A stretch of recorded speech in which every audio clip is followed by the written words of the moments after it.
Blog Talk Radio.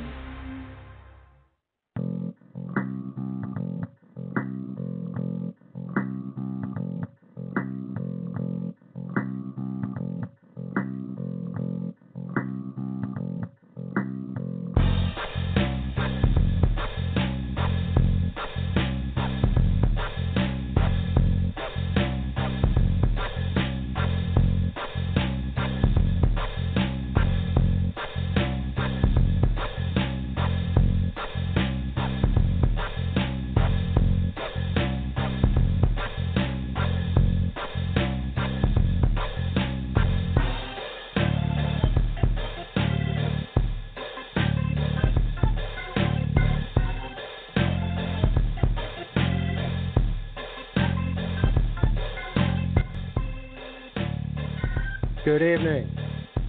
Welcome to the View Up Here. As I play around with the studio, as usual.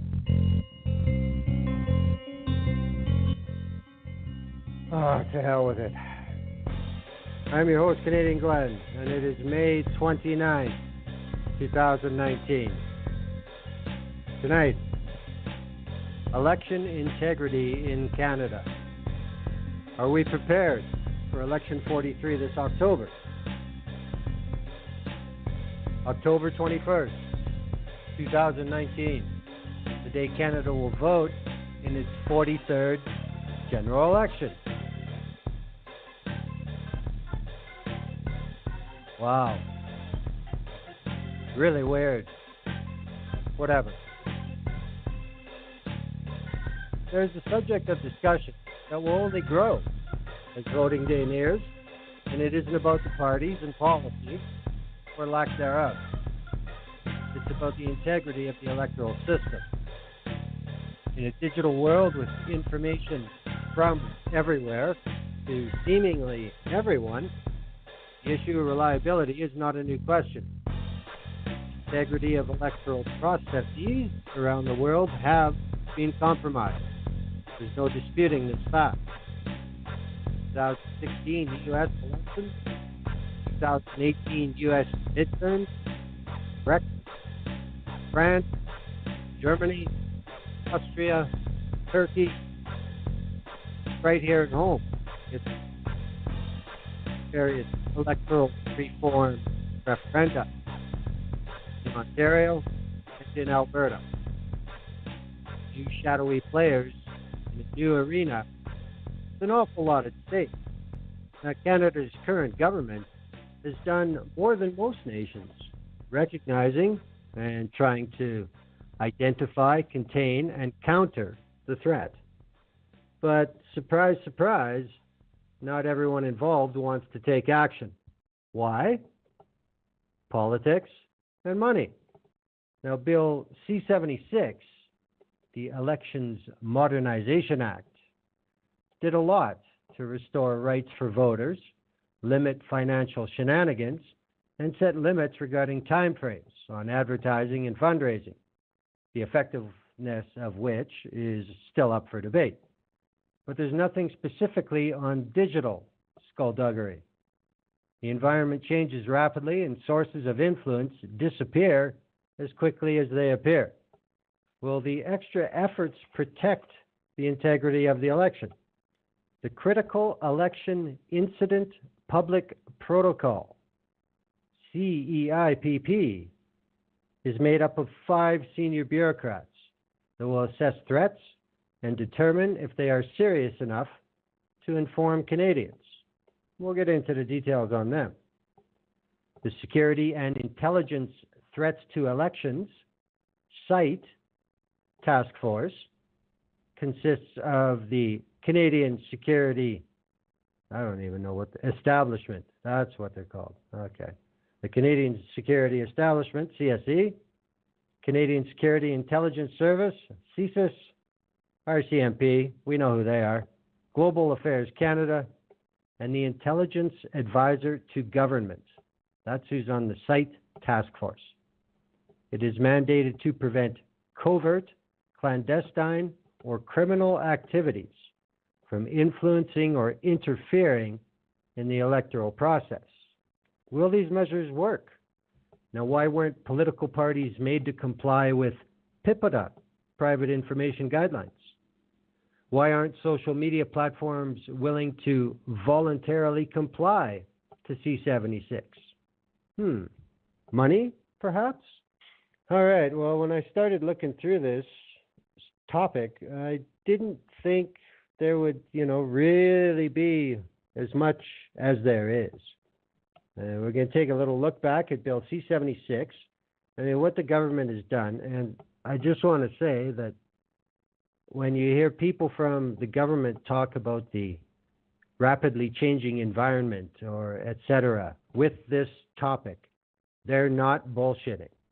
We've seen things move pretty fast. And currently, there is a meeting of a global group in Ottawa, the second gathering that they've ever had, to talk about these exact issues. That's why in the last couple of days we've seen the digital charter and other things like that. I'll comment more on that when we get to it. But there's many different directions that they're trying to contain this and fight it. And the other big thing is all this talk makes it sound like it's all foreign bad players. No, not at all. Domestic is where Canada has seen most of the problems so far. Surprise, surprise. We'll get to that when we get to the most current report from the CSE. When we look back at Bill C-76, as I said, the Electoral Modernization Act, that's what it was. Now, I'd like to say that Bill C-76 and the Ridiculous Unfair Elections Act, the previously C-23, both of them merely amend the Canada Elections Act. Neither one of them have created an entire new act. They have just amended them. And of course, the Unfair Elections Act removed a lot of things. The Election Modernization Act put stuff back, if you call that modernizing. Welcome to Toryland. But to Bill C-76 and how it affects our discussion. Now, what I'm going to refer to is something that I used on the show about Bill C-76, which was sometime in Season 10.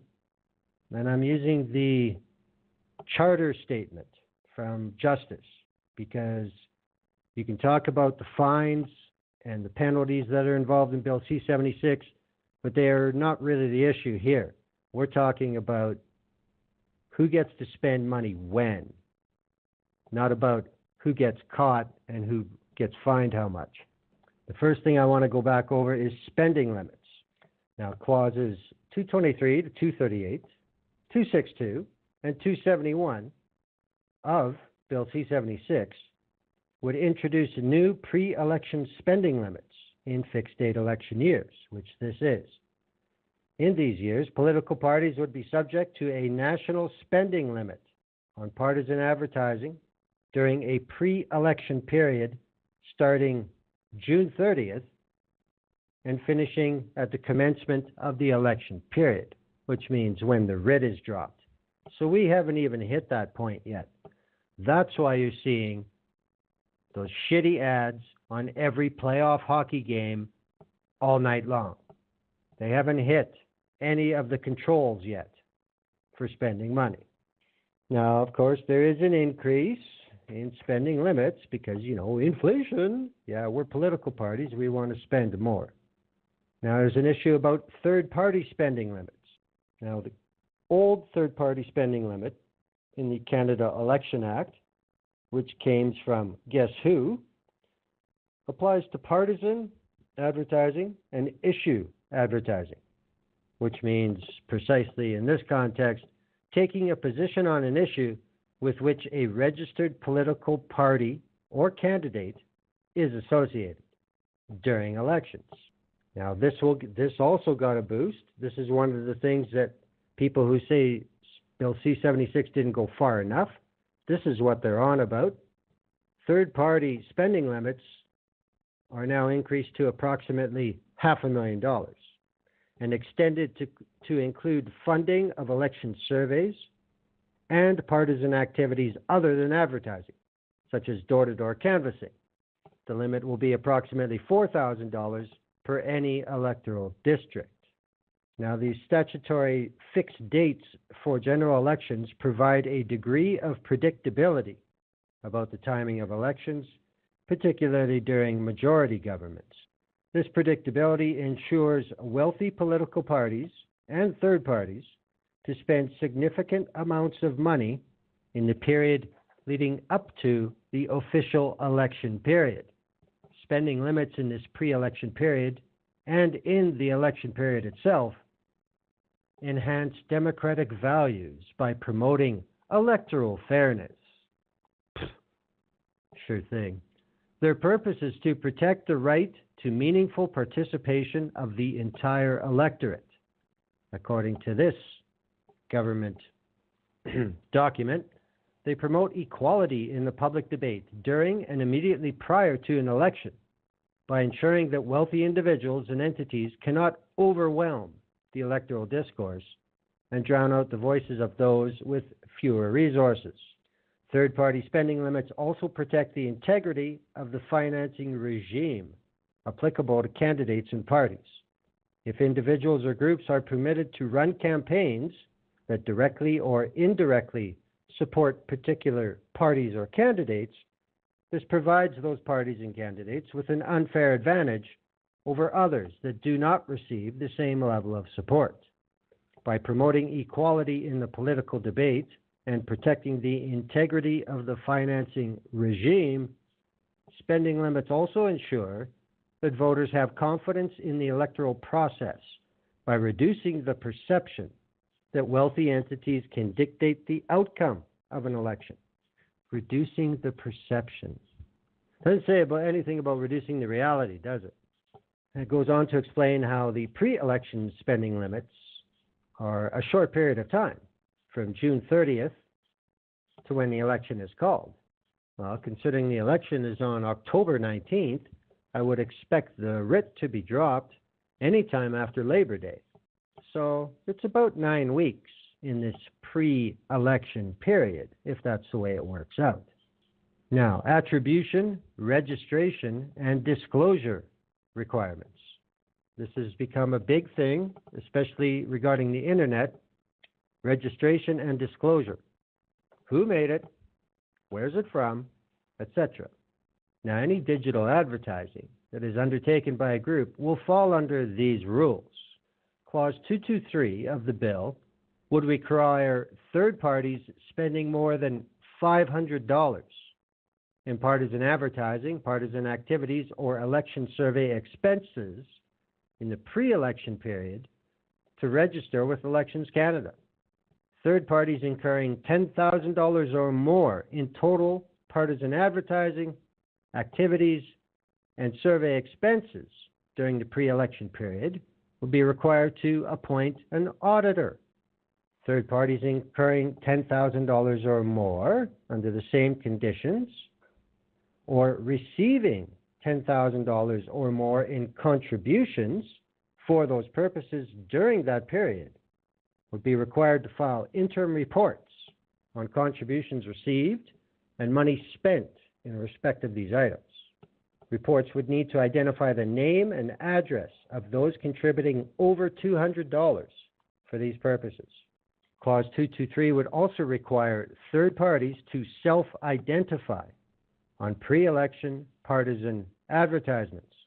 These requirements enhance the transparency and accountability of the electoral process. They ensure the proper implementation and enforcement of the spending limits and provide important information to voters as to who is sponsoring advertising and activities intended to influence their vote. These proposals would encourage careful record keeping and compliance, and would encourage third parties to be aware of the purpose for which they receive donations and how they use the money they receive. Now, as far as foreign funding goes, pretty much you guys are gone. Goodbye. Now, under Clause 225, foreign third parties would no longer be permitted to incur election advertising expenses. Clause 190 would prohibit broadcasting entities and online platforms from knowingly selling advertising space to foreign individuals and entities who are using the advertising to unduly influence an elector to vote or refrain from voting, or to vote or refrain from voting for a particular candidate or party. This is where the social media giants are having a problem. Participation in Canadian elections should be restricted to people and organizations that have a legitimate interest and stake in the future of the country. Limits on foreign funding enhance, enhance. They don't prove. Limits on foreign funding enhance Canadians' perception of the integrity of the electoral system by helping to ensure that the debate during elections reflects the priorities of those with a direct interest in the outcome of the election. That's about all I'm going to cover from the charter statements, and that's in Bill C-76, which is now law. Now, as Bill C-76 was working its way through Parliament and the Senate, the other factors, especially on the digital side of things, kept moving along as the world moved along, as we saw the investigations in London and in Washington and in other places.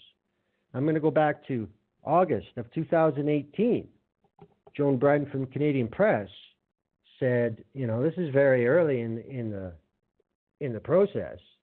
Trudeau cabinet advised to do more to prevent digital media abuse in elections.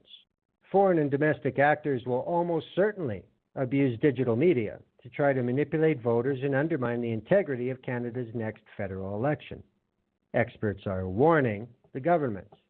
While there's no silver bullet to prevent it, the government is being urged to implement at least two measures that experts say will help make Canadians less susceptible to manipulation. One, require online political ads to be totally transparent, and require digital media to disclose every automated account or bot deployed to amplify political messages. That was number two. Sorry. Now, the government sought the expert advice on this as it ponders ways to beef up Bill 76, which was not law yet at this point. Democratic Institutions Minister Karina Gould confirmed that the government is particularly interested in doing more to ensure foreign money is not involved in efforts to influence Canadian voters.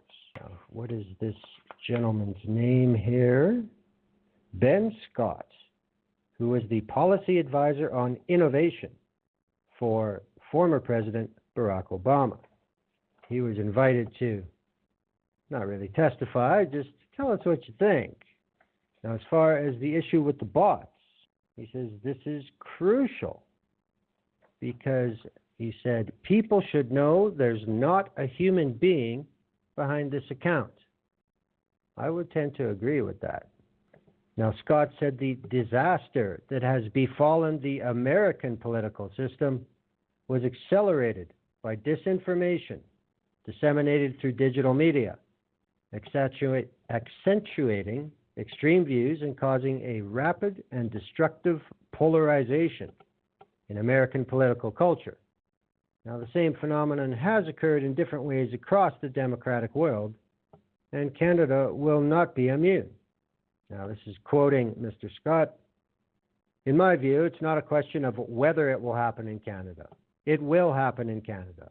The only question is, what will it look like, and how well will we be prepared to mitigate the negative effects of that new reality of digital media?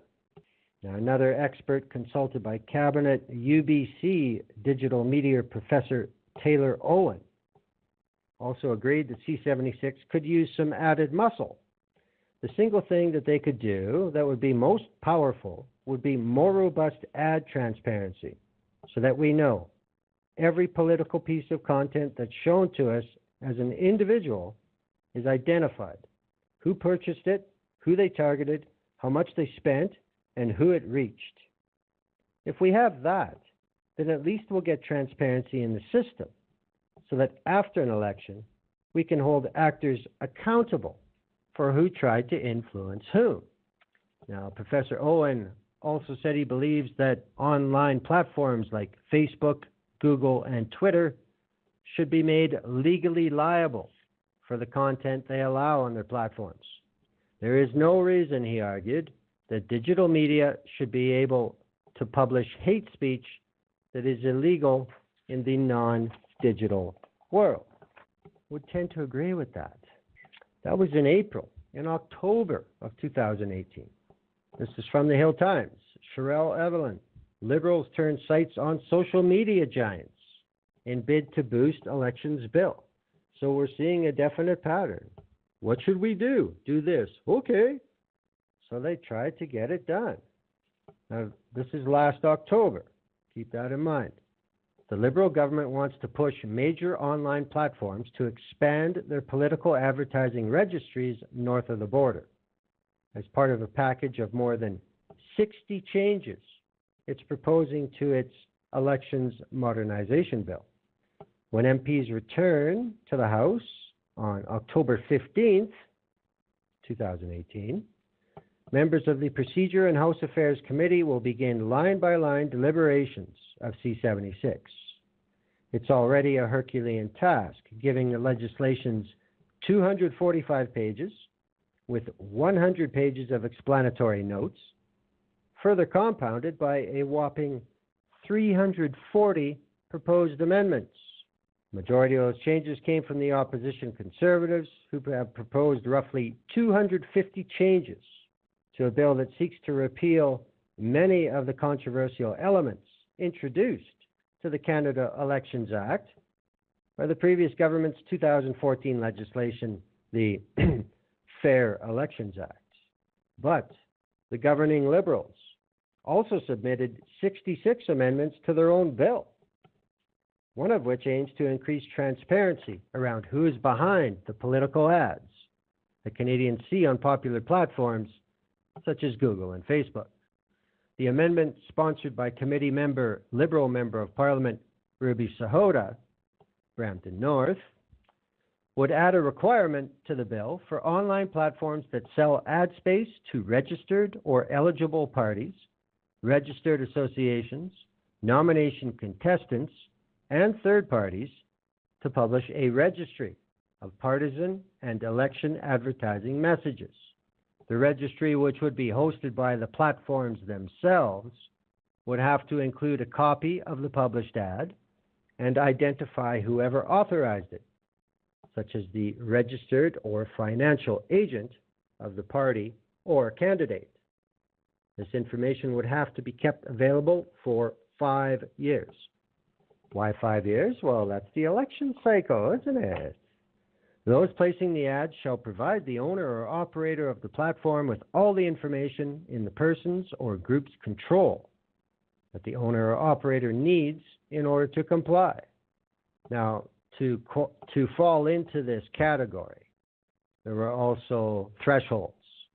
Now, to be captured under this proposal, the websites in question would have to draw an average of 3 million monthly visits from Canadian users in the year preceding the election if the site is mainly English, and 1 million visits if the platform is mainly French. The threshold for sites that have content that are neither French or English is much lower, with only 100,000 average monthly visits required. Now, the biggest social media and online platforms already have transparency initiatives around political advertising for the United States. According to information given to the committee in the spring, Facebook gets 23 million Canadian visits per month. Think about that. Now, Facebook began enforcing its political ads policy in the spring and has a searchable archive that for 7 years displays the ad, the campaign budget associated with the ad, and the number and demographics of people who viewed the ad. Last year, Facebook began testing in Canada before the feature rolled out in the U.S. the ability to see all the ads a particular page has running on the platform. Now, all election-related or issue ads on Facebook and Instagram in the U.S. must be purely labeled, including a paid-for-by disclosure from the advertiser at the top of the ad. And that quote is from Rob Leathern, Facebook's Director of Product Management. This helps ensure that people who can see who is paying for the ad, which is especially important when the page name doesn't match the name of the company or the person funding the ad. Now, Twitter has an Ads Transparency Center for certified U.S. political advertisers, and Google recently began disclosing in its annual transparency report where money is being spent on political advertising and by whom. Google requires that all U.S. election ads show a disclosure that identifies who is paid for the ad.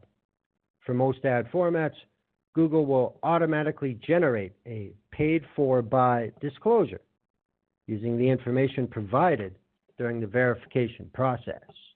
Now, when asked by the Hill Times, off the record, Facebook said that the company will be rolling out its archive globally, but it's not sure when it'll be up for Canada yet. In an email, a Google spokesperson said this proposed amendment, "We are following the developments regarding Bill C-76 and any new compliance requirements that may arise as a result of the final legislation." Twitter did not respond to the Hill Times, but in an appearance before committee in June of 2018, Carlos Monnier, the company's Director of Public Policy, said, "Once we have analyzed our U.S. experience with this pilot and have made the necessary refinements, we will launch it to other markets, including Canada." He said that Twitter supported the intentions behind C-76, but that the company will need more time to complete our due diligence on the proposed changes and how the platform will comply with them to host advertising, including by political parties. Now, I'm just reading here where it says that October 15th of 2018 was when the committee would be able to nail down a schedule to do a line-by-line on C-76. So already people were starting to look at the timeline. Now, there was some horse trading done to get this moving along. As I said, the Conservatives had like 250 amendments. Guess what most of them were about? Money. So the Liberals agreed to up some limits for pre-writ campaign spending, blah, blah, blah. It went from, around 1.1 million to 1.4 on the hard copy, but there's one clause in the Canada Elections Act that allows for inflation. So that 1.1 now becomes, 1.5, and the 1.4 becomes nearly 2 million. So that's what the Conservatives want. And they got it. Not much else there. Not much else there.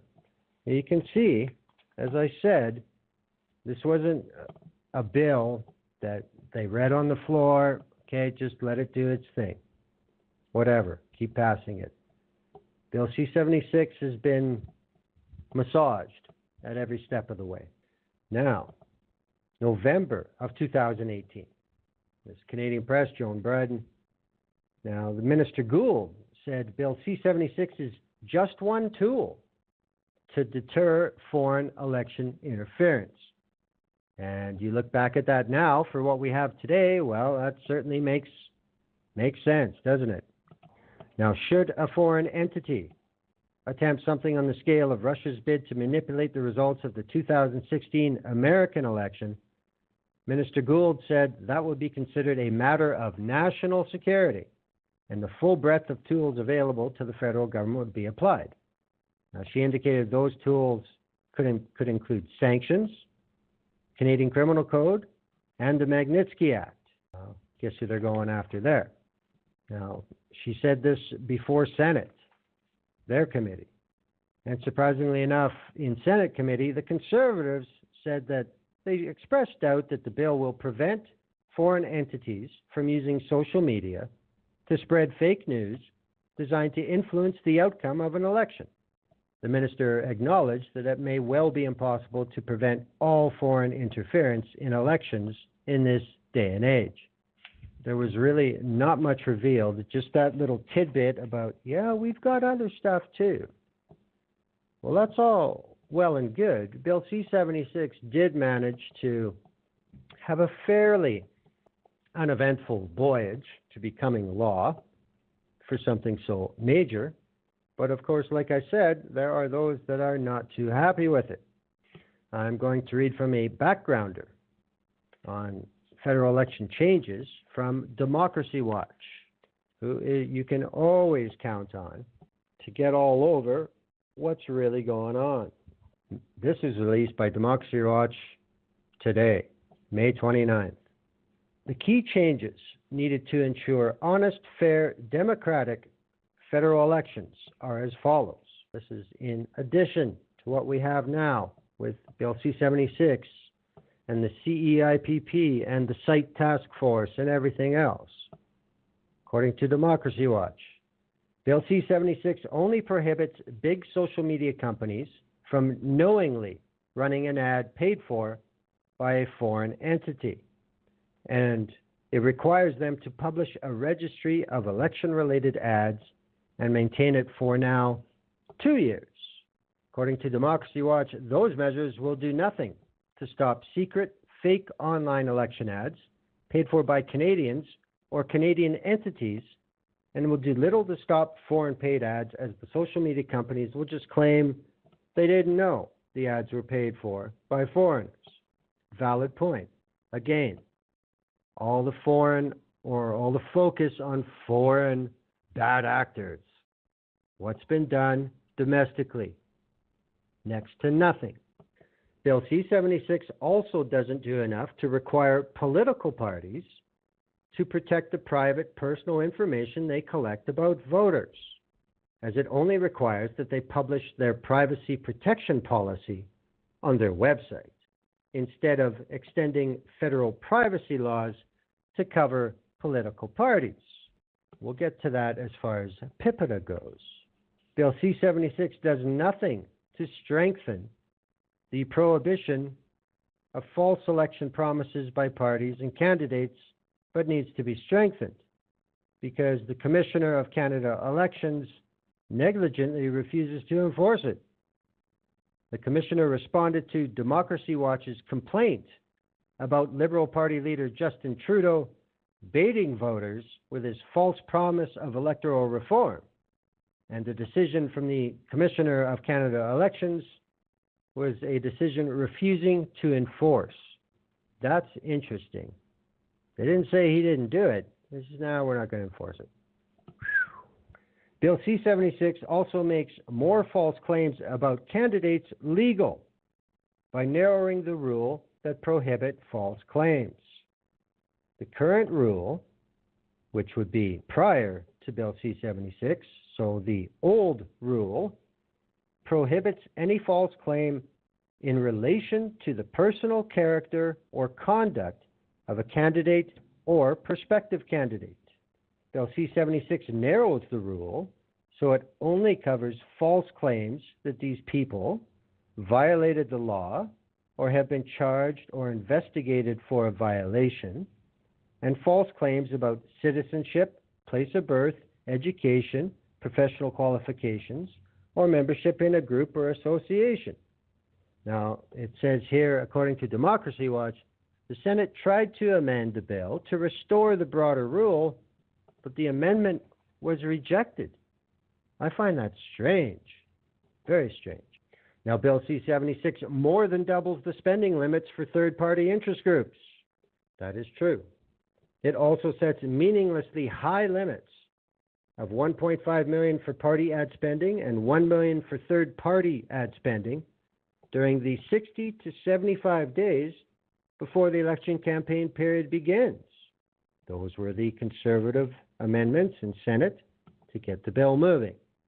Bill C-76 also doesn't lower the much too high donation limits that allow wealthy people to use money as a way to influence politicians. So surprise, surprise, Democracy Watch is not happy with Bill C-76. So that's what we got from that. Some good, some, I don't know, is it good? Some whoop-de-doo. You know? What can I tell you? Okay, I'm just checking Twitter.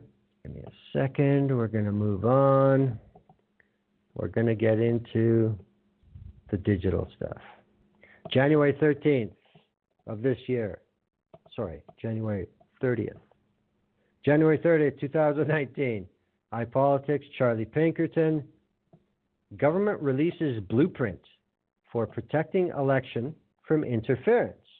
The government will rely on two new multi-agency entities and the goodwill of social media to slow the speed of disinformation tactics online and ensure that Canada's next general election is free from interference. The plan is fourfold. The first priority is to enhance Canadians' preparedness. To do this, it's creating a new group called the Critical Election Incident Public Protocol, which will be tasked with assessing threats or potential interference tactics and deciding whether they're serious enough to inform Canadians. 5 senior bureaucrats make up the group that will formally begin the role once the writ is dropped, triggering the election. So not before. I don't really understand that.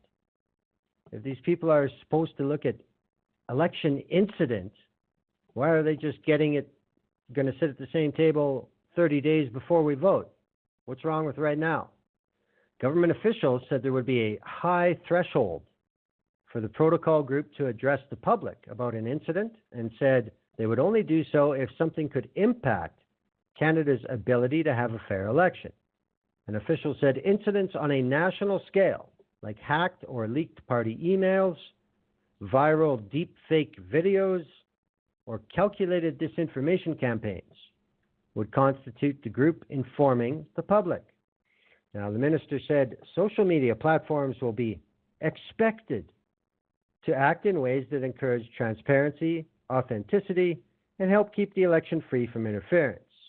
Minister said, increasingly, the interference is higher tech. Social media have been used to falsely slander elected officials. Trolls and bots are dispatched to stoke anxiety around sensitive issues. Fake news masquerades as legitimate information. As we've seen, these issues are of deep concern around G7 and Five Eyes partners. That was a quote from Ralph Goodale. Now, Minister Gould referred to Twitter's Ad Transparency Center as an example of a program she would like to see all online platforms institute. The government is also conducting simulations between CSIS, CSE, and Elections Canada. And lastly, the government is launching a new task force to deal with election threats. And that would be the Security and Intelligence Threats to Election Task Force, SITE Task Force. And the RCMP has also formed a new investigative team to disrupt criminal acts that are part of foreign interference. That doesn't sound like a disaster waiting to happen or anything. Now, Canada is also part of a partnership with G7 countries that encourages them to share information about potential threats to elections or other democratic processes. Now, officials said new measures were put in place in response to growing global trends. Such interference in elections in the US, France, Germany, and the UK's Brexit vote, rather than in response to interference in Canada's last election, which they said they didn't observe in any significant way. Now, an earlier step the government took to defend against electoral interference was with Bill C-76. Though it received criticism for not going far enough to secure Canada's elections, it did put new limits on spending, implements penalties related to foreign participation, compels social media platforms to host databases of campaign advertising, and gives Canada's Elections Commissioner new powers to conduct investigations into election interference. A 2017 report by CSE concluded that Canada's democratic processes could be at risk to potential interference. The agency will be releasing an updated version of that report ahead of the October general election, which they did do, which we will cover when we get to it. Now, as far as the site task force goes, 1 second. 30 degrees in Edmonton today, still in May, plus 30. Good thing climate change is a fake. This is from itworldcanada.com. Howard Solomon. There's a privacy gap for Canadian political parties. Ottawa unveils election cybersecurity strategy. Ottawa announced the creation of the Security and Intelligence Threats to Elections Task Force, after this known as SITE, to prevent covert, clandestine, or criminal activities from influencing or interfering with the electoral process. Among the responsibilities of the task force, not politicians, will decide whether to issue public warnings about suspicious activities.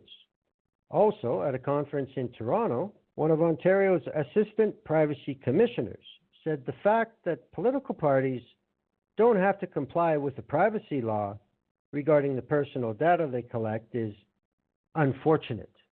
David Goodis told the Canadian Institute's annual Privacy and Data Security Compliance Forum that we have a huge legislative gap. BC is the only jurisdiction in the country with a privacy law that covers the way political parties handle personal information. A House committee recommended federal political parties be obliged to follow the Personal Information Protection and Electronic Documents Act, PIPEDA, which has strict rules for the collection and protection of personal data. But the Liberal government decided against that recommendation. Instead, parties only have to publish privacy policies. By comparison, parties in countries in the European Union have to follow the new General Data Protection Regulation, the GDPR. Under new changes, under Bill C-76, political parties here do have to disclose their privacy policies to the Chief Electoral Officer, including how they collect and use personal data collected from citizens. Now, Goodis said that's encouraging, but having to comply with an actual privacy law would be better. It's just odd in this political ecosystem that one giant piece of the puzzle is missing, where regulators in Canada, other than BC, have no ability to reach into that part of the story. In an interview, he said, "In an electoral process, there's an information ecosystem, and the data flows back and forth between private companies, political parties, social media platforms. And to say one essential part of that information ecosystem is not covered by privacy laws that are enforceable through independent oversight is a huge gap." Now, the government's creation of the SITE task force has two objectives. Show Ottawa is taking seriously warnings by the country's intelligence agencies that there is a possibility nation-states will target the October vote in the way elections in the U.S. in 2016 and the French elections in 2017 through hacking of political parties, leaks, and injection of fake news on social media. The task force can only give public warnings after the writ is dropped. So if it's happening right now and they know about it, they can't tell us. That's cool. As part of the strategy, major departments under the task force, CSIS, the government's intelligence advisor, the RCMP, and CSE, and Global Affairs Canada. They will receive threat information from other countries in the G7, and they will work together and share what they know. In addition, CSE will advise Elections Canada and political parties on potential threats. CSIS will give classified briefings to political parties on potential threats. And as I said before, a dedicated RCMP investigative team will continue to detect and disrupt attempted foreign interference and investigate possible criminal election-related acts. They want to show that the revelations of suspicious activities will be made by a nonpartisan body of senior bureaucrats. And one of the problems in the 2016 U.S. election was that President Obama and FBI Director Comey hesitated making public statements on possible Russian interference, fearing they would be seen to be overly partisan. Now, another facet of this strategy is perhaps with an eye on the Commons Committee report warning about disinformation on social media. The government will spend $7 million to urge Canadians to think critically and cautious about their sources of news during elections. The final part, again, this is the end of January this year. Doesn't sound like it's that long ago, but things move fast on this file. Finally, the strategy includes Ottawa calling on social media and digital platforms to take unspecified concrete actions to help safeguard the election by promoting transparency, authenticity, and integrity on their platforms. Now, this is comment from Mr. Solomon in the article. It isn't clear if they will do a better job than they do now. Facebook, Google, and Twitter have thousands of employees around the world looking for fake news and other material, and regularly announce they have taken down suspicious material and phony sites. We know we have more work to do, which means continuing to ramp up our efforts in the months ahead, said Kevin Chan, Facebook Canada's head of public policy.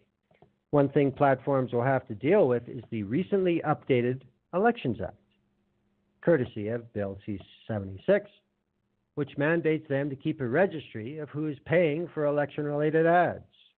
Now, at the privacy conference, I seem to have lost what conference exactly this was.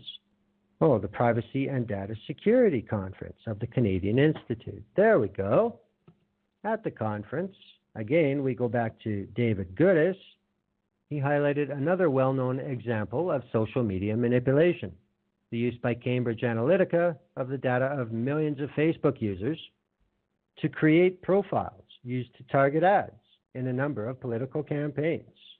See, now here's a fact that you have to understand how easy it is to make a big deal by these methods.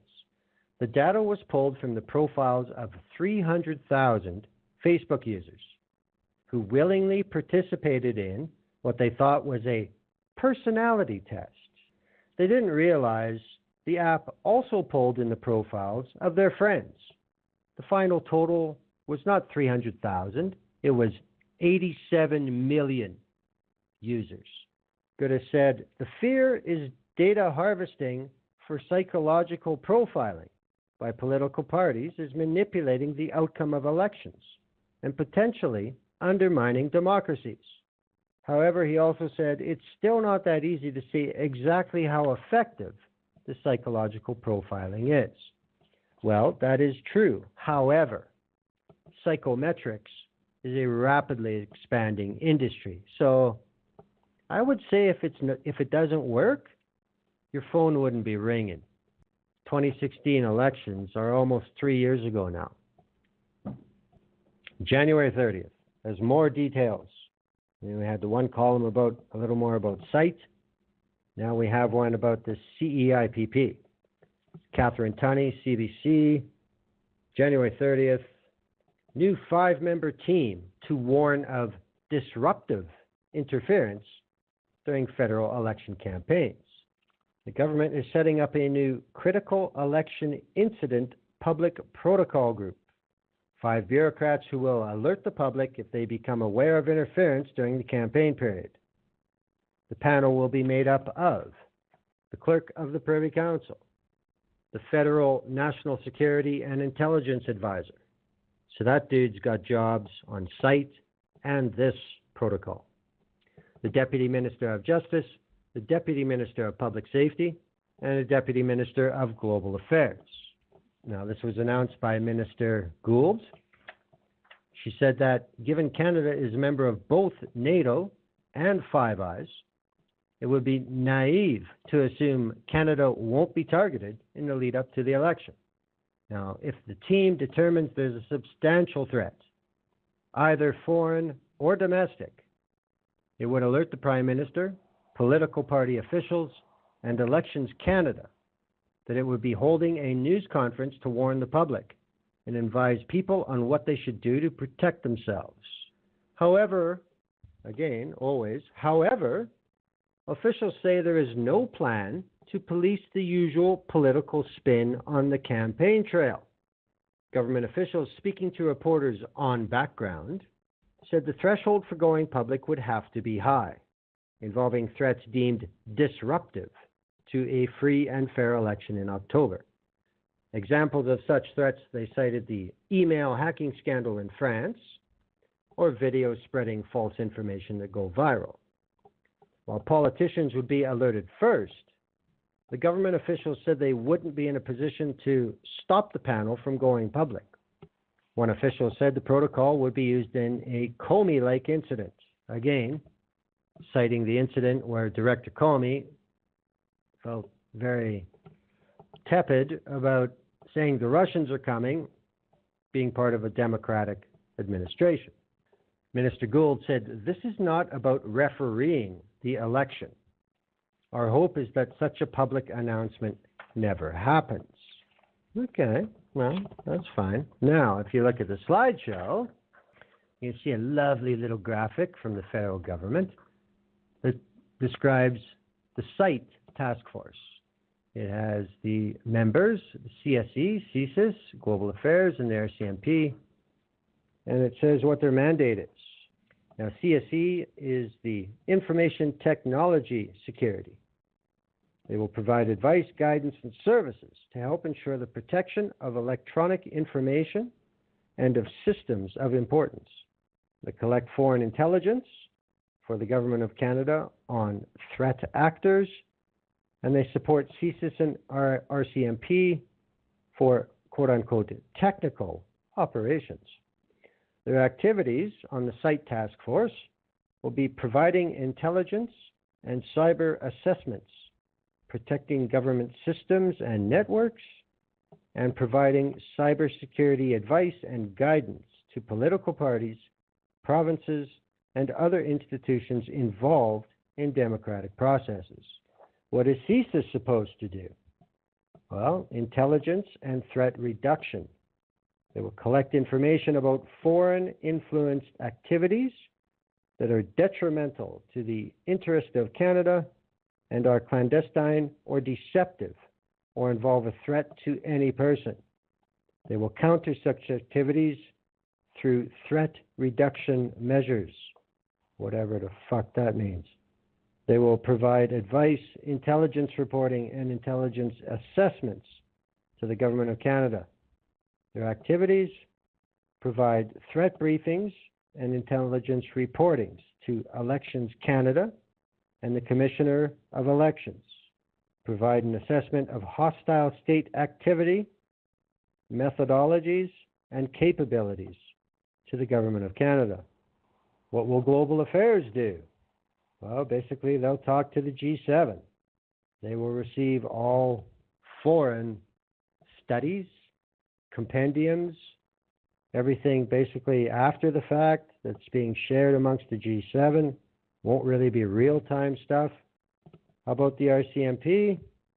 Well, of course, they just fall under the category of national security, preventing, detecting, denying, and responding to national security-related criminal threats in Canada, investigating criminal offenses arising from terrorism, espionage, cyber attacks, and foreign influenced activities, and they are the key investigative body for Elections Canada.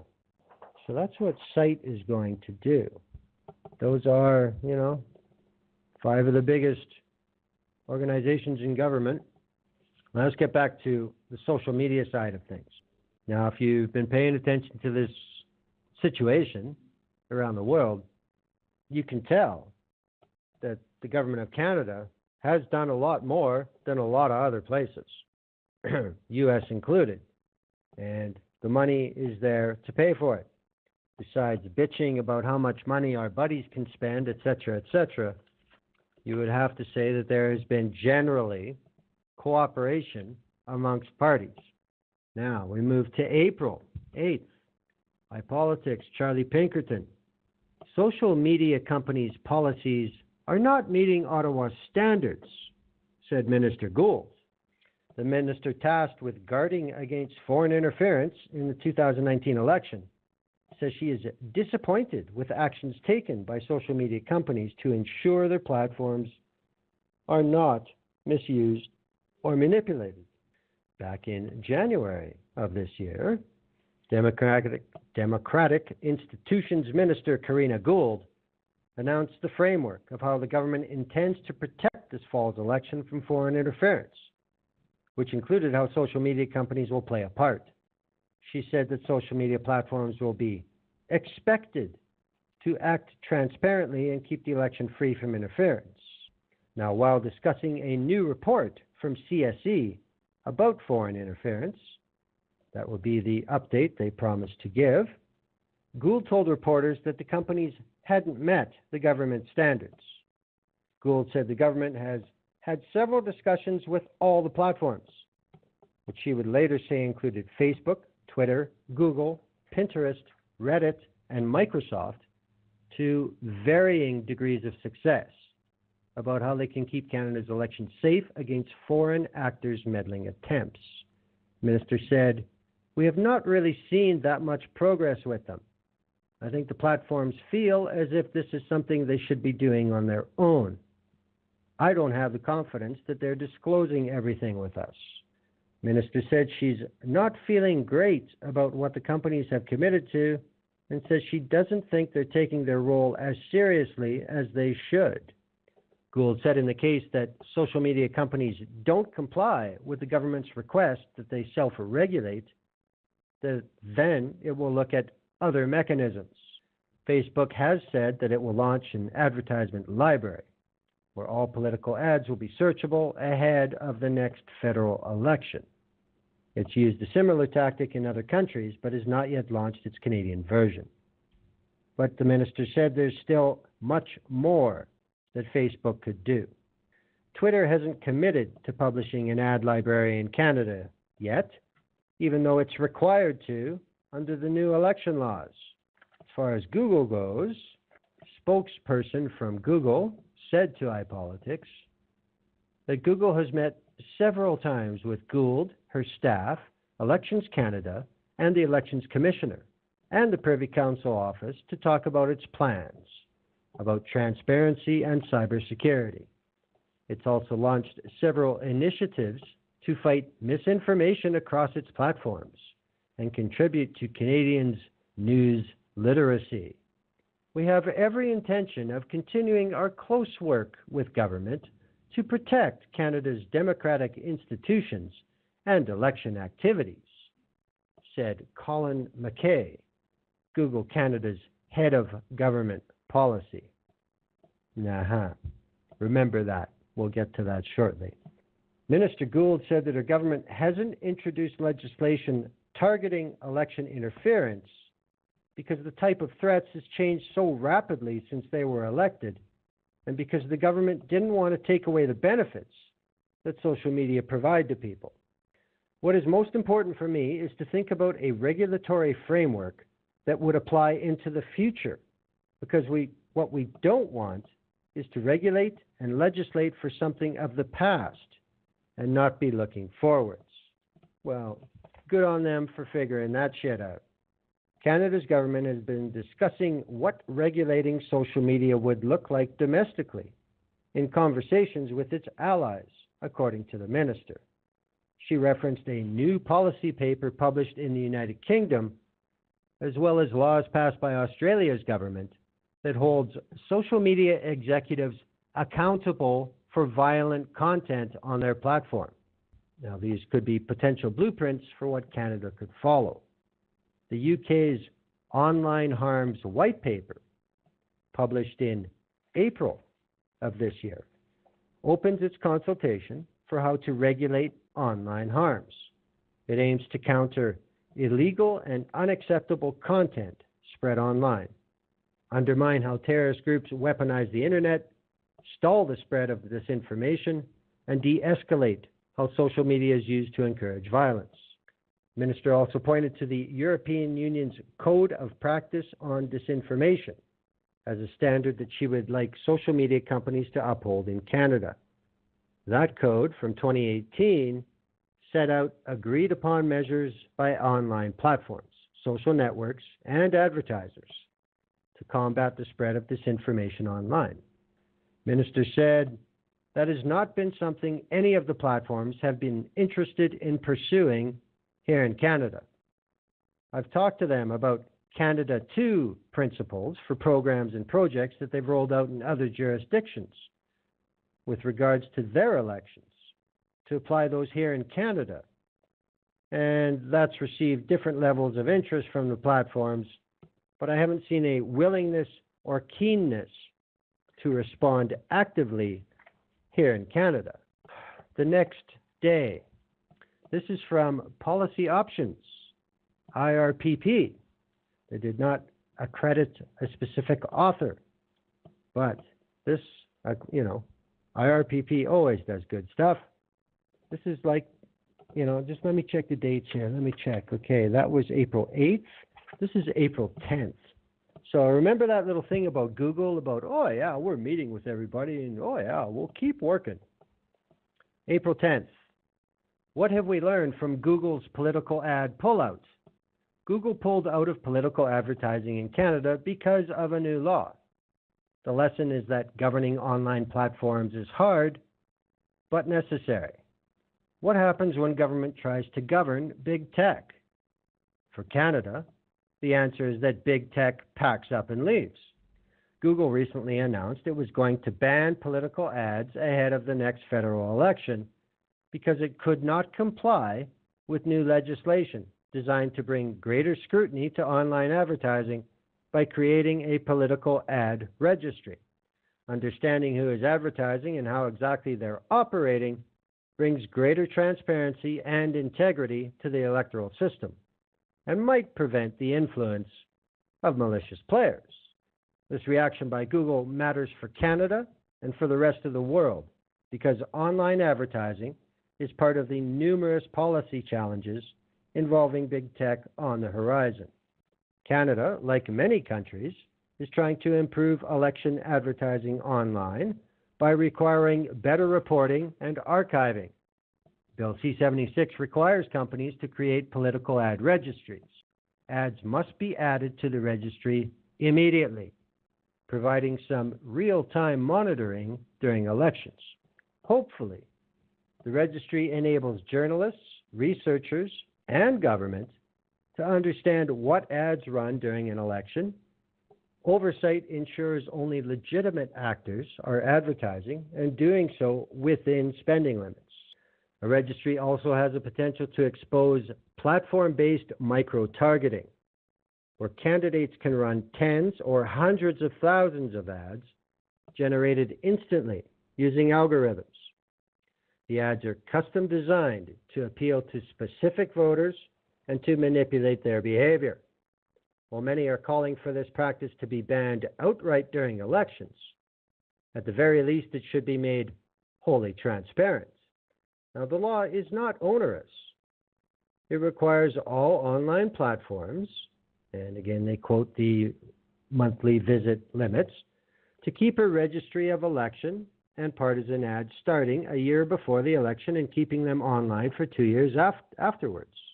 Now, Bill C-76 is an important preliminary step in the direction of accountability and transparency in the horrendously opaque world of ad tech. It applies only to ads placed through a platform's official channels, sidestepping paid amplification by bots, influencer marketing, or paying staffers to build an organic audience. Nor does it improve transparency around targeting or deceptive disclosure about who's paying for these ads. Google's decision to pull political advertising tells us three things about the nascent space of platform governance. Number one, governing the internet can work. Advertising companies, social media platforms, civil society, and governments largely want the internet to help, not hinder elections. and some collaboration towards this end is emerging. Bill C-76 was the product of public and stakeholder engagement designed to find a way forward. Months of evidence gatherings, consultations, and debate went into the bill, including inviting reps from Google and other technology companies to offer their perspective. The result was a series of reforms to Canadian electoral laws and a package of initiatives to guard against digital threats to the integrity of elections. Paradoxically, that's a long word.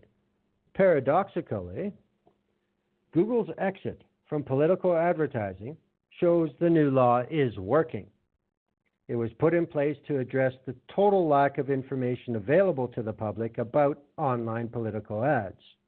Whether a company complies with the law or pulls its services, the goal of the public policy is ultimately served. For example, to sell a granola bar in Canada, certain nutritional information has to be on the label.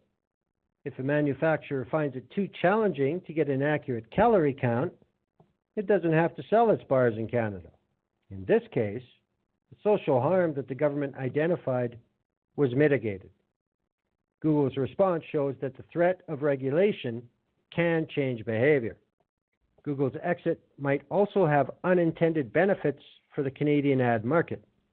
If Google can't place political ads while maintaining sufficient transparency and accountability, someone else can step up to the plate. Google's exit creates opportunities for other advertisers to take up its substantial share of advertising dollars. More compliant companies could enter the market and offer online political advertising that is less opaque, is more accountable, and ultimately better aligned with Canada's democracy. This could be alternative advertising companies or perhaps a return to news content being flanked by traditional elections advertising, as journalism outlets work to scoop up those advertising dollars. Number two, self-regulating is insufficient. No matter the upside, Google's exit flags a substantial problem with the self-regulatory approach many platform companies have advocated for. One argument, for example, goes like this. Platforms are the ones that know best the technical structure of their tools, and they should be allowed to ensure their tools are not harming people and their democracies. Google might have picked the market exit strategy because it genuinely cannot technically come up with a compliant registry in time. We find that surprising. There is no doubt that the new Canadian law is imperfect, but Google is likely capable of building a world-class searchable registry of political ads. One would assume a search engine giant would be capable, and the risks are low. The institution tasked with enforcing the law, Elections Canada, would likely be happy for Google to make any effort in greater transparency, even if there are flaws along the way. Fixing advertising has vexed Google before. Google stopped running ads about the Irish referendum on abortion. In order to tackle potential cases of fraud and exploitation, it has also banned targeted advertising related to opioid rehab centers and cryptocurrencies. Overall, it might simply be easier for Google to exit markets than admit that it has trouble coping with bad actors. In other words, Google might have created an advertising system that, by design, is not sufficiently transparent, accountable, or good at sorting out quality information. Now, these are attributes that are crucial for democratic systems. Now, even if we accept Google's argument that it would be too challenging to create the registry Canadian law requires, banning all Canadian political advertising from its platform seems equally difficult. In order to ban political advertising completely, Google needs to be able to identify the ads. If political ads show up on Google's platform, which political actors of some sort will most certainly attempt, Google is still responsible for dealing with them. Either Google will have to take them down or change its mind about the ad registry in order to comply with the new laws. Number three, governing platforms is going to be hard. Canada is a canary in the coal mine, for the rest of the world trying to govern big tech. If Google leaves a market for an issue as small and relatively straightforward as a political advertising registry, how can we expect it to fix the even bigger challenges ahead? How will it react if governments regulate artificial intelligence, democratize smart cities, modernize their competition policies, tax the platform economy, or bring in new data privacy laws? Google's exit is also a warning about the limits of state power. For global platforms, it might be cheaper to exit the country than comply with its laws. This leaves Canada and other smaller markets with limited national solutions. The Canadian experience shows us it is indeed possible for governments to govern platforms, that we must move swiftly and definitively away from the notion of self-governance, and that countries, civil society, and good faith companies are going to need to find international solutions to the problems of technology and human rights. I think what he said at the end there, the last paragraph, is what it was. It's cheaper for Google to just pull out of Canada. Fuck them. We have to build what? For how many users? I don't think so. We're out. Hope people remember that when they go to vote on Alphabet's involvement in Toronto. April 8th, foreign interference attempts likely in the 2019 election. Now, that's from the CSE. This is an article that takes a quick look at the CSE report, the update report that we're going to get to in just a second. There's Charlie Pinkerton in iPolitics. The agency responsible for defending Canada against online threats expects that Canadian voters will encounter some type of foreign cyber interference in the upcoming election, but that it won't be to the scale of the Russian actors' activity during the last presidential election in the U.S.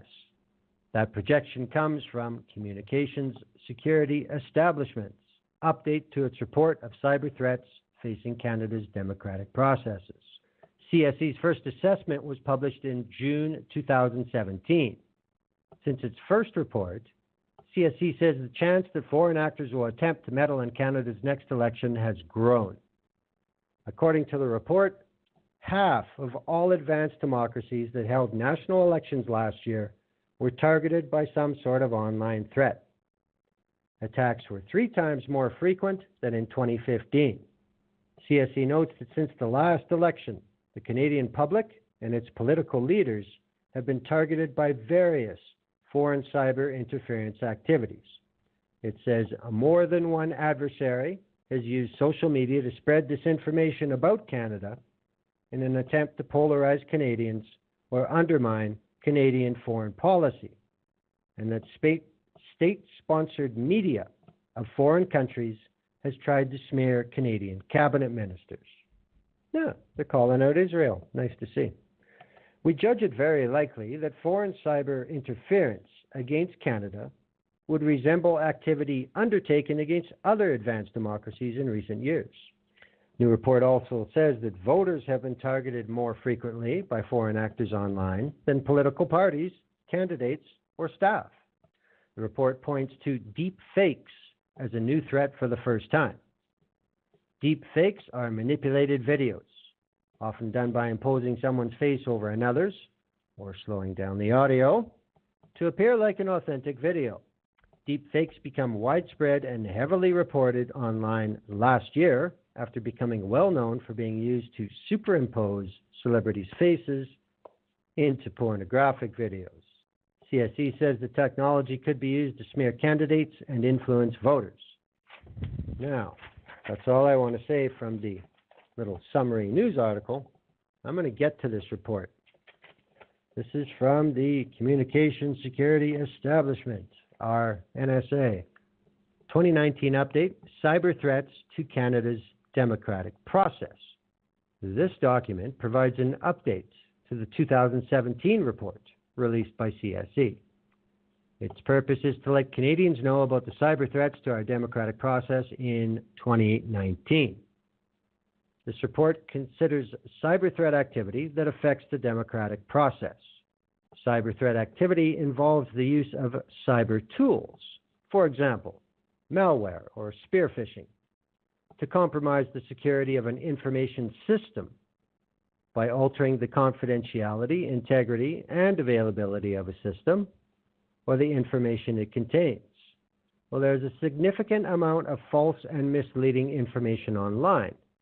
Foreign cyber interference targeting voters occurs when foreign threat actors use cyber tools to covertly manipulate online information in order to influence voters' opinions and behaviors. In producing this document, CSE relied on reporting from both classified and unclassified sources. Our foreign intelligence mandate provides us with valuable insights into adversary behavior. Defending the Government of Canada's information systems also provides CSE with a unique perspective to observe trends in the cyber threat environment. Now, what is in this report?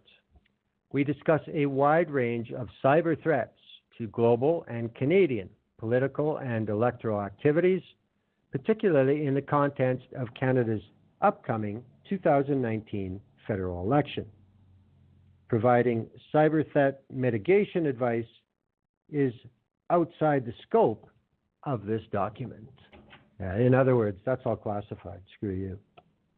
This assessment is based on an analytical process that includes evaluating the quality of available information, exploring alternative explanations, mitigating biases, and using probability. Ooh, that's wild. Probabilistic language based on probability. Why don't they just say based on probability? Fucking squints, spooks. We use the terms we assess or we judge to convey an analytic assessment. We use qualifiers such as possibly, likely, and very likely to convey probability. Now, in June 2017, CSE released its assessment on cyber threats to democratic process. The report looked at cyber threat activity directed at democratic processes around the world. The key judgments in that assessment remain valid today, including cyber threat activity is increasing around the world and Canada is not immune. A small number of nation states have undertaken most cyber threat activity against democratic processes worldwide. And at the federal level, political candidates, parties, and voters through online media platforms are more vulnerable than the elections themselves. This update focuses on cyber threat activity undertaken by foreign adversaries with the intention of interfering with democratic processes. We distinguish these foreign adversaries from other threat actors, such as cyber criminals, who generally do not have the intention to interfere with democratic processes, but may do so incidentally as they pursue other objectives. While it is extremely difficult to measure the effect of cyber threat activity on the outcome of an election, even the perception of foreign interference can diminish trust in democracy. Despite the increasing global cyber threat to democratic processes, there have been some positive developments since the publication of our 2017 assessment. Extensive media coverage and analysis of foreign cyber interference has greatly raised public awareness of the potential threat, as has more frequent reporting and public attribution of major cyber incidents by CSE and Five Eyes allies. Internet companies have indicated a willingness to reduce the illegitimate use of their platforms. Why target Canada's democratic process? Canada is a G7 country, a NATO member, and an active member of the international community. As a result, the choices that the Government of Canada makes about military deployments, trade and investment agreements, diplomatic engagements, foreign aid, or immigration policy are of interest to other states. Canada's stance can affect the core interests of other countries, foreign groups, and individuals. Foreign adversaries may use cyber tools to target the democratic process to change Canadian election outcomes, policymakers' choices, governmental relationships with foreign and domestic partners, and Canada's reputation around the world. Living in one of the most connected societies in the world, Canadians must be more vigilant against cyber tools than those in less connected nations. The vast majority of Canadians use the services provided by major internet companies to obtain information, communicate with one another, and build communities. Foreign adversaries wanting to interfere with the democratic process in Canada may take advantage of our highly connected society and use cyber tools to amplify their interference activity in Canada. Cyber capabilities have become another means for nation-states to further their interests around the world. Increasingly, foreign adversaries consider cyber power as a way of pursuing their strategic objectives: national security, economic prosperity, and even advancing a regime's political or broader ideological goals. Foreign adversaries use cyber tools because they are relatively cheap and deniable ways to complement traditional diplomatic or military action or espionage. Now, the graph I'm going to quote is in the slideshow. This is Canadians and the Internet. Now, this is based on CIRA data, CIRA, which is the organization that is basically I won't say registrar because that's not accurate. They are the guest book for Canadian domains. Anything.ca, CIRA knows what it is. 86% of Canadians have a broadband internet connection at home.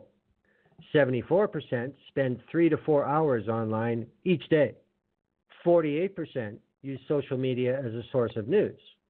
54% are somewhat confident in their ability to recognize disinformation, and 74% are concerned about the spread of disinformation online. Now, out of those 86% of Canadians who have a broadband internet connection at home, 77% of them use Facebook. 35% use LinkedIn, 35% use Instagram, 26% use Twitter, and 19% use Snapchat. Now, the possible effects of cyber threat activity against the democratic process. This is also in the slideshow. Short-term consequences include burying legitimate information or polarizing social discourse, affecting the popularity of or support for candidates, calling into question the legitimacy of the process, promoting a desired outcome, and distracting voters from important issues. The cyber threat activity against the process can also yield mid- and long-term consequences, including reducing the public's trust in the process, polarizing social discourse, creating divisions in international alliances, weakening confidence in leaders, dissuading qualified candidates from pursuing elected office, and promoting foreign economic, geopolitical, or ideological interests. So it's obvious why it's happening. Now, cyber threat activity continues to target the three aspects of the democratic process. Voters engage with political parties, candidates, and other voters through traditional and social media. Cyber threat actors manipulate online information, often on social media using cyber tools, in order to influence voters' opinions and behaviors. In the 2017 report, we called this target the media.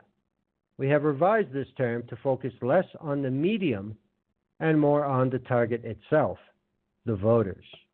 Political parties, candidates, and their staff vie for attention and support in elections, relying heavily on the internet, which they use to organize themselves and communicate with voters. Cyber threat actors use cyber tools to target the websites, email, social media accounts, and the networks and devices of political parties, candidates, and their staff. Elections include all the processes involved when Canadians vote for their member of parliament. For successful transitions of government to take place, Canadians must have confidence the process is legitimate. Excuse me. Cyber threat actors could attempt to undermine trust in our elections or suppress voter turnout by altering content on websites, social media accounts, and networks and devices used by Elections Canada. Now, since issuing the 2017 report, CSE has continued to monitor cyber threat activity against democratic processes around the world. Given the covert nature of most cyber threat activity, there are likely incidents that we have not observed. We therefore assume that our data underestimates the total number of events. The vast majority of cyber threat activity affecting democratic processes around the world since 2010 has been strategic, meaning threat actors specifically targeted a national democratic process for the purpose of affecting the outcome. Most of the remainder of the cyber threat activity was cybercrime, such as stealing voter data in order to sell personal information or use it for criminal purposes. That would be where PCPO and the 407 data come in. Of the known events, CSIS classifies 88% strategic motivation and only 12% as incidental with things like cybercrime. Hang on, a little drink break. CSE observes 4 key trends from recent global cyber threat activity against democratic processes. Trend 1 is cyber threat activity against these processes is increasing worldwide. The proportion of national elections targeted by foreign cyber threat activity has more than doubled since 2015. When looking at economically advanced democracies similar to Canada, such as members of the OECD, it shows that the proportion of elections targeted by cyber threat activity has more than tripled. In fact, half of all OECD countries holding national elections in 2018 had their democratic process targeted by cyber threat activity. That's also in the slideshow. These findings uphold the forecast we made in 2017, which anticipated increasing cyber threat activity. In the 2018 National Cyber Threat Assessment, CSE noted that cyber tools are an attractive option for adversaries because nation states have continued investing in their cyber programs. Attributing and deterring cyber threat activity remains difficult. There is a copycat dynamic whereby successful cyber threat activity inspires similar activity. Cybercrime marketplaces provide cheap and easy-to-use cyber tools. The increase in cyber threat activity has occurred despite important countervailing trends, such as greater media coverage and public awareness, improved cybersecurity practices, and public attribution and legal indictments against threat actors. We judge that while it is likely these trends have raised the costs for cyber threat actors seeking to target democratic processes, the cost is still not high enough for cyber threat actors to abandon their activities. Trend number 2, cyber threat activity against democratic processes increasingly targets voters. Canada's Charter of Rights and Freedoms protects the freedom of expression, including the vast majority of online information. The problem, however, is that foreign adversaries have developed cyber tools to manipulate information on the internet and carry out interference activities at scale and with precision. They have used these methods to interfere with democratic processes around the world. Voters now represent the single largest target of cyber threat activity against democratic processes, accounting for more than half of global activity in 2018. Most foreign adversaries weigh the costs and benefits of possible cyber threat activities before undertaking them. It is likely that they perceive targeting voters to be a more effective or efficient way to interfere with that process than targeting elections themselves or political parties, candidates, and their staff. Now, the factors that contribute to the increase in voter targeting very likely include voters rely on the internet, including social media, as a key source of information. False and misleading information, often spread through cyber tools, can be difficult to distinguish from trustworthy and reliable information and sources, legitimate advertising, and other forms of protected speech, and a perception by cyber threat actors that targeting voters is low cost and low risk. Trend number 3 is cyber threat activity persists against political parties, candidates, and their staff. Globally, political parties, candidates, and their staff remain attractive targets for cyber threat activity, accounting for 1/10 of cyber threat activity against democratic processes in advanced democracies. Threat actors target parties, candidates, and their staff in different ways. They may steal information and then release it to the public for the purpose of embarrassing or discrediting the political party or candidate. In order to enhance this effect, a threat actor may modify information before releasing it to the public. Another way threat actors can target political parties and candidates is by obtaining private information through cyber espionage, and then trying to influence the individual through blackmail, bribery, or coercing the target into behaviors or activities that would otherwise not occur. Tony Clement. Foreign adversaries may steal voter or party databases because they fetch a price on illicit areas of the internet, where large quantities of personal identity information are constantly bought and sold. They can steal sensitive campaign documents and communications and sell or release them. And they can disrupt or destroy a party's information, networks, and devices using malware such as ransomware. New technology has created an emerging threat called deep fakes, which are synthetic videos, often indistinguishable from real footage. Foreign adversaries can use this new technology to try and discredit candidates and influence voters by, for example, creating forged footage of a candidate delivering a controversial speech or showing the candidate in embarrassing situations. Improvements in artificial intelligence, AI, are likely to enable interference activity to become increasingly powerful, precise, and cost-effective. Evolving technology underpinned by AI, such as deepfakes, will almost certainly allow threat actors to become more agile and effective when creating false or misleading content intended to influence voters and make foreign cyber interference activity more difficult to detect and mitigate. Trend 4. Elections continue to be targeted by cyber threat activity, though less frequently than voters, parties, candidates, and their staff. Cyber threat activity targeting election processes continues to occur, accounting for slightly less than 1/5 of all cyber threat activity against democratic processes worldwide in 2018. In general, cyber threat actors could try to affect voter eligibility, ballot casting on election day, the counting and recording of votes, and the dissemination of results to the public. The most common cyber threat activities noted to date affect election agency websites or involve the theft of a voter database.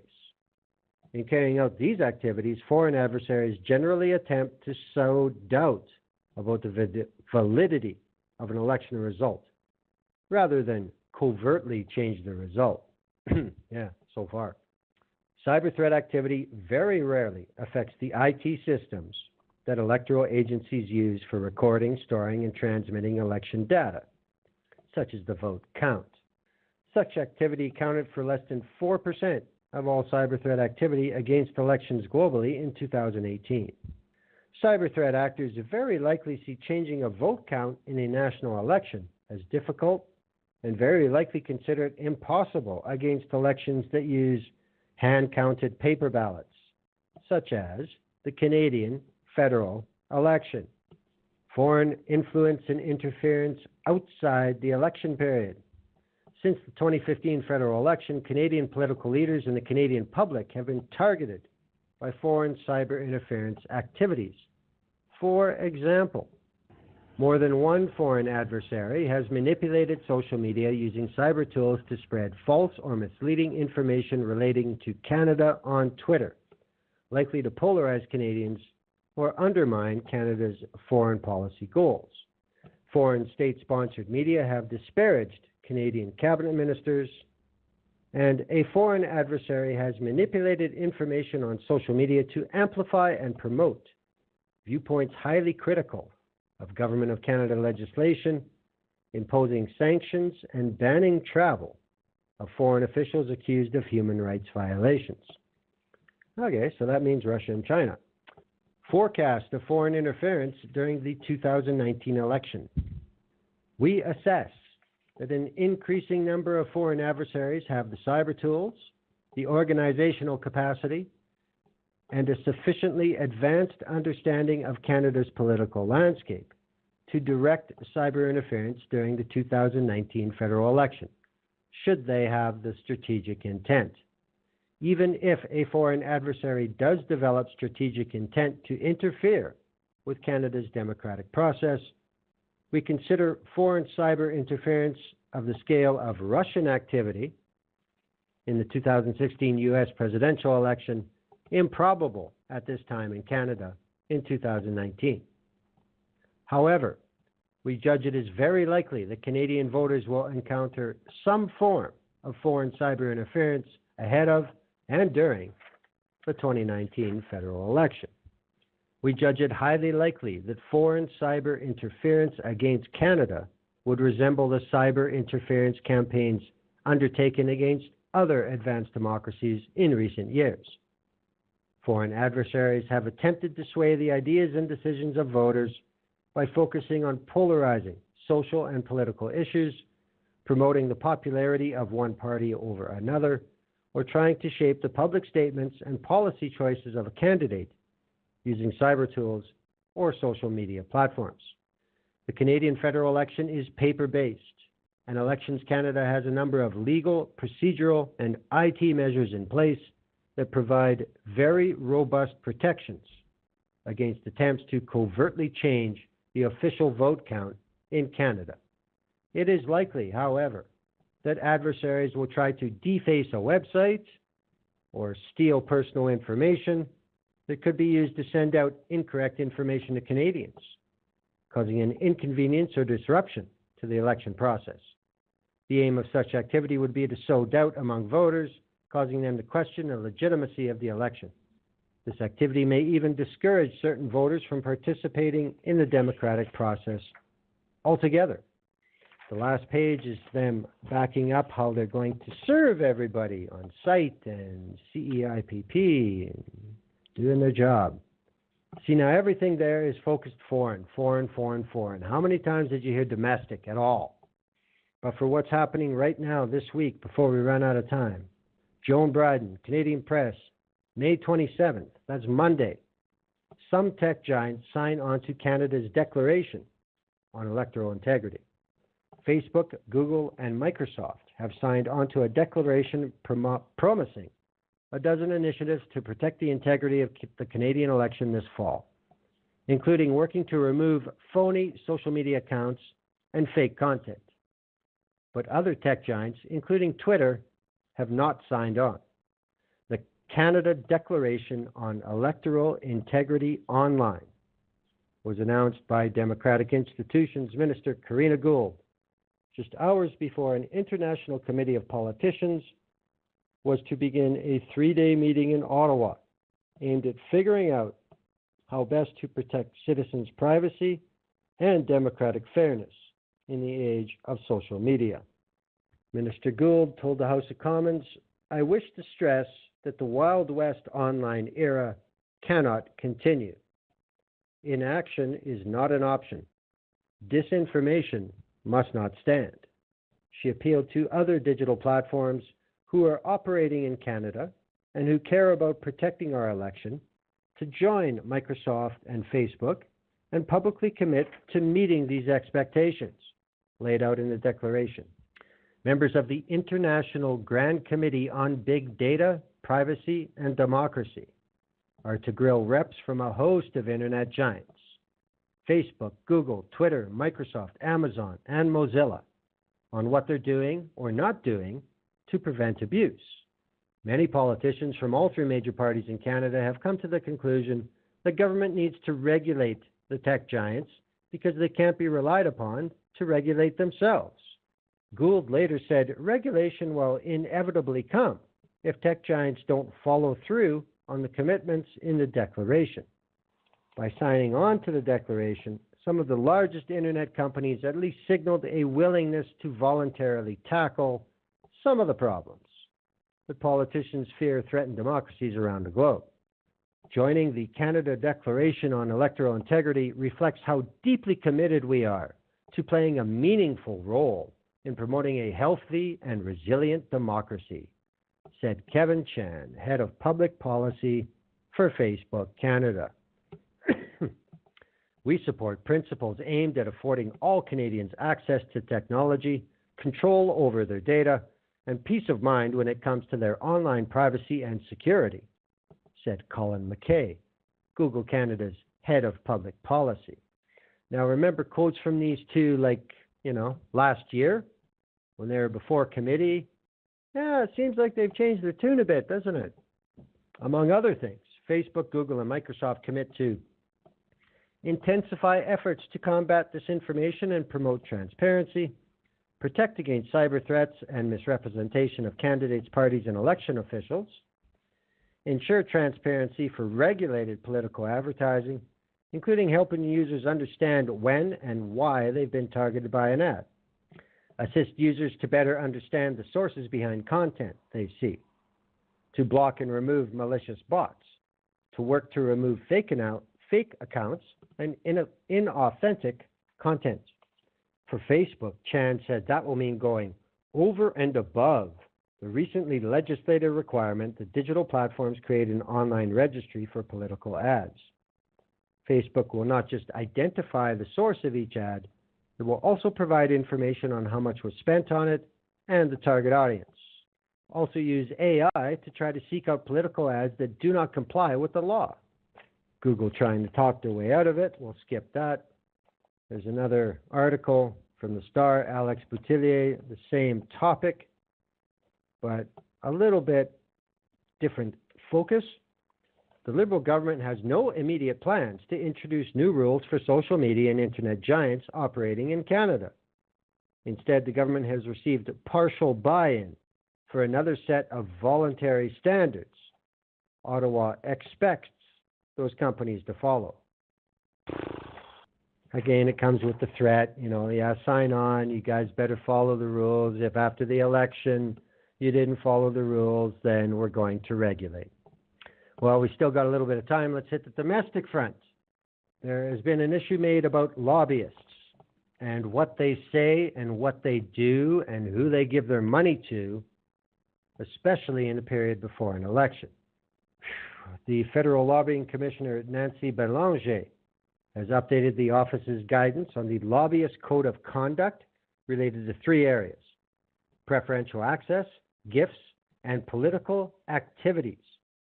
For the first time, it warns expressing personal political views strictly in an individual capacity carries some risk that the influencer could create a sense of obligation in the minds of the people they lobby and create a conflict of interest. So this is from the Hill Times, May 22nd, Samantha Wright Allen. Since I'm running out of time, what I want to get to, domestic, all this talk about foreign bad actors and their foreign money. Hill Times, Monday, May 27th. Michael Harris. Jason Kenney and Doug Ford to spend $60 million on PR war against Trudeau's carbon tax, and that ain't right. So now Premiers Kenney and Ford plan to actively campaign in the 2019 federal election. Kenney, whose head has gone up several hat sizes since crushing Rachel Notley in the recent Alberta election, will be traveling to Ontario to woo immigrant voters back to the Tory fold on Andrew Scheer's behalf. It is not yet known if Mr. Curry in a hurry has lost his touch with new Canadians. Kenney, who organized the immigrant vote for Stephen Harper in the Federal Party's glory days, wasn't much help in the 2015 election when Trudeau swept the GTA, ousting a slew of Conservative incumbents in the process.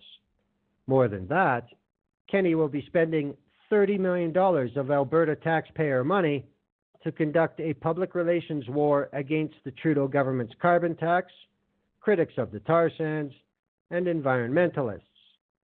His political cousin, Premier Doug Ford, will be doing the same thing in Ontario, pumping $30 million of taxpayers' money into an anti-carbon tax campaign aimed at bringing Trudeau down. In Ford's case, he has carried the dirty work a little further. His government introduced legislation requiring every gas station in the province to place government-issued anti-carbon tax stickers on their pumps. If they don't endorse this blatant piece of partisan politicking, they face fines of up to $10,000 a day. What's next? Ford's face on the pumps holding up his fist? The proposed stickers do not mention that the federal government will be returning the lion's share of the revenues collected under the carbon tax to consumers. As always, a half-truth is a lie. No one should be surprised at such underhandedness. The modern-day Conservative Party has always found ways to get around the rules governing or to cheat, depending on your sensibilities. While he worked for the National Citizens Coalition, Stephen Harper went to the legal route to do away with third-party spending limits during an election. He lost that case when the Supreme Court of Canada ruled that spending limits during an election were constitutional. That was Harper's attempt at Citizens United in Canada before Citizens United. In the 2006 election, the CPC broke the rules on election spending in the so-called in-and-out scandal. 5 years later, 4 senior members of the Conservative Party were charged under the Canada's Elections Act. In March 2012, the charges were dropped against these individuals. In return, the CPC's fundraising arm pled guilty to overspending and attempting to fraudulently gain nearly $1 million from taxpayers. The party was fined $230,000. In the 2008 election, Stephen Harper's parliamentary secretary and ethics spokesman Dean Del Mastro was caught cheating during an election. He was convicted of 3 offenses. He served 1 month in jail and 3 months under house arrest. In 2013, Harper's Intergovernmental Affairs Minister Peter Panashaway resigned over spending irregularities in his 2011 campaign for re-election. He lost that bid. Then we have robocalls. And even in the convention that selected Andrew Scheer as Stephen Harper's successor, several Conservative candidates accused each other of cheating. Kevin O'Leary, for one, accused unnamed fellow candidates of mass voter fraud. Maxime Bernier, who has since left the Conservatives to found his own party, accused O'Leary of vote buying. A hasty investigation by party officials of Bernier's charge led to 1,351 fraudulent memberships being thrown out. Whether you call it cheating, dirty pool, or the new politics, there is a distinct odor of decomposing fish in what Kenney and Ford have planned. True, premiers have helped or opposed parties in past federal elections, but not with the taxpayer's checkbook. Surely the place for Kenney to campaign against Justin Trudeau is in Alberta, not Ontario. What business does Kenney have working the streets of the GTA when his jurisdiction is thousands of kilometers away? Will Ontario voters appreciate the intrusion? Will Alberta voters appreciate the time their premier is taking off from his job to campaign in another province? In Ford's case, if he wants to inform voters about the carbon tax, why put half the story on his gas pump stickers? Until he adds the other half, the part about the carbon tax rebate and who gets it, the stickers are just more fake information. But the real problem with what Kenney and Ford are doing is what it always is with Conservatives at election time: the money. In this case, we're talking about $60 million of potential propaganda against the Trudeau Liberals. That is a large enough sum to skew the playing field, maybe even change the government. Once again, the Office of the Commissioner of Elections Canada has missed the point of what is happening here, just as it did when it prematurely closed the robocalls investigation before getting to the bottom of that fraud. Scheer has just received a $60 million windfall that would never be allowed if Kenney and Ford were treated like any other third party during an election. They would have to register with Elections Canada, report their contributions, and be subject to spending limits. They could never spend that amount of cash helping Scheer. Canada's Chief Electoral Officer, Stéphane Perreault, says that what Kenney and Ford are doing is okay. Why? Because the activities of provincial governments, including advertising campaigns, are not subject to the Canada Elections Act. That's a loophole through which a democracy could disappear.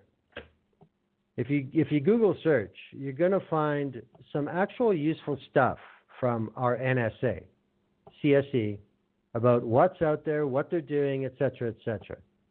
There is resources out there. We'll see what Elections Canada comes up with as we get closer. Don't forget, we're just about into June now, so we're getting closer to this official pre-election period. Things will change. This is the first election like this. With these rules in place, it's not going to be like that ridiculous marathon in 2015. We'll see what happens. But that's it for this week. Election integrity in Canada, are we prepared? Well, we'll find out. But that's it for tonight. Thank you for listening. We'll see you next week on The View Up Here. Good night.